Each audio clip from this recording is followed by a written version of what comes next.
Y'all, I love Pioneer Woman. She is hilarious and she has great recipes. One of my favorite recipes of hers is her waffle recipe. I stumbled upon this years ago and I made it often, and it is so much better than a box mix. Today I'm going to show you how I whip that together, and I'll link her recipe down in the description box, and then I'll show you 4 variations. So to get this recipe started, you're just going to start with your dry ingredients. So here is the flour, and then I'm going to add in the baking soda and the salt.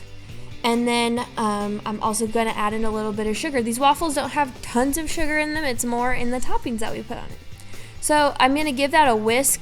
Technically, the recipe says that you should sift it, but I don't do that. I'm sure it would be great if you did. I'm then going to mix the wet ingredients together. So here's milk and egg yolks, and also going to add a little bit of vanilla. Now, I do want to say, yeah, this is a little more difficult than a box mix, but you will notice a difference 100%.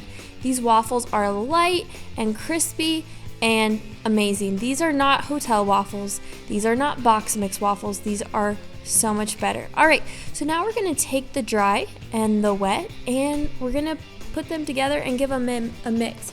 You do not want to overmix them here. There's going to be different mixing steps. There's no need to overmix.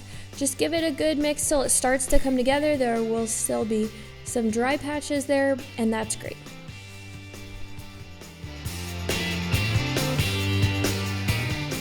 You're then going to add a stick of melted butter to this mixture, and again, just going to give it a gentle mix. There's no need to overmix. Just it should start to combine, and then we're ready to move on to the next step.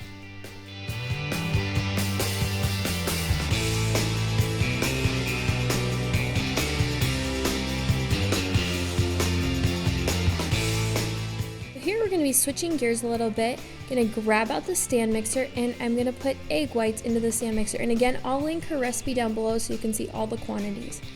You're going to want to use a whisk attachment here if you're using a stand mixer, and you're just going to give it a good whisk until stiff peaks appear.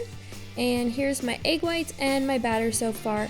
I'm going to put about 1/3 of the egg whites into the batter, and I'm going to fold it. So you're scooping in the first third. You can do a little more stirring because you're just kind of lightening the batter up, and I kind of start folding more towards the end of this third, and then I start adding in more. Here's where I focus more on folding. So you're going to the bottom of the bowl and kind of folding that mixture over on itself. You don't want to smash all the air out of the egg whites, so you're just folding it, and it'll start to kind of combine seamlessly into your batter, and you can start to see that batter lighten up and become nice and airy. And you'll just go through this process. I think it probably takes a little more than a minute. It's not hard. You do want to be careful though not to beat out any of the air, and keep going.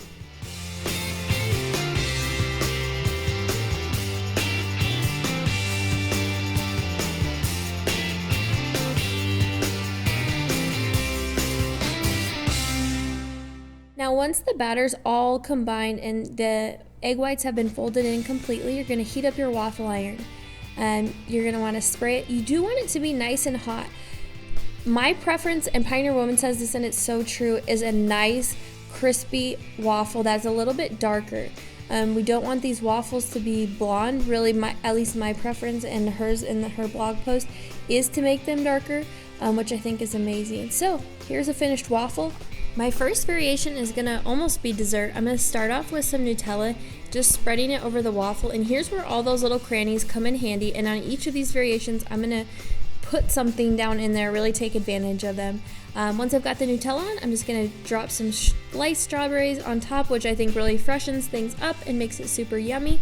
And then in this video, I'm going to be using canned whipped cream. I love homemade whipped cream, but after you've made a waffle from scratch, you're ready for a little shortcut. So topped it off with whipped cream, and then I actually had some Ghirardelli chocolate sauce, which I just put over the top. You could also use powdered sugar here if you wanted to add sweetness in a different way, but I do like the chocolate sauce.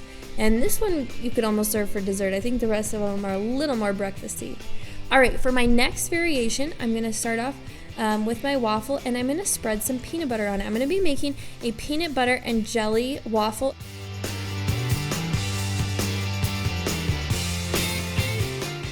And now getting to the jelly side of things.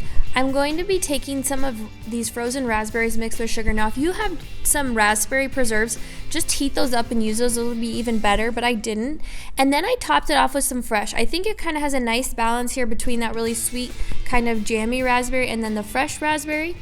And then I'm just coming in behind with some whipped cream, and I put 4 little piles on my waffle, and then I just amp up that peanut butter and peanut flavor by sprinkling over some chopped peanuts. And this is my version of a peanut butter and jelly waffle, and I think it's really fresh and super yummy. So my third variation is a lemon blueberry. I'm taking some store-bought lemon curd. Now, I've made lemon curd and it's super good. I really thought this was pretty good too. Maybe in a future video I'll have to make it from scratch. And again, I'm just using those nooks and crannies to store this lemon curd, so kind of just smearing it down into those crannies.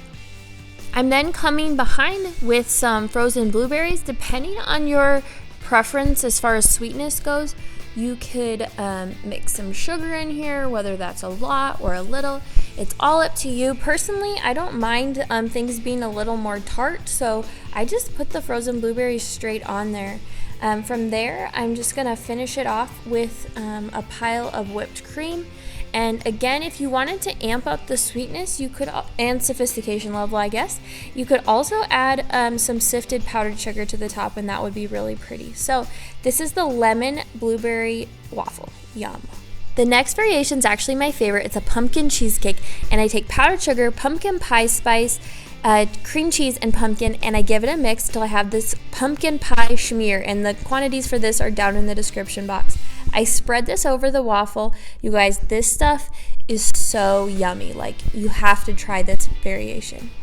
I then take whipped cream and put 4 piles on my waffle, 1 on each quarter, and then I hit it with some toasted pecans.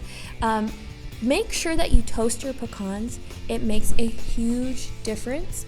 I just take a pan over medium heat, and it's a dry pan, and I put a little bit of salt, and I go for 5 to 7 minutes until I can start to smell them. And here I'm just kind of breaking them up over the waffle.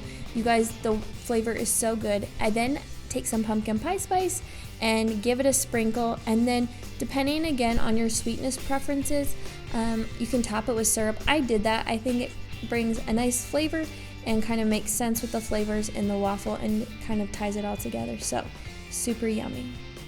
Alright, that's my video. I hope you enjoyed these waffle variations. If you did, give my video a thumbs up. If you want to see more videos like this, hit subscribe, and I hope to see you in a future video. Thanks again. Bye.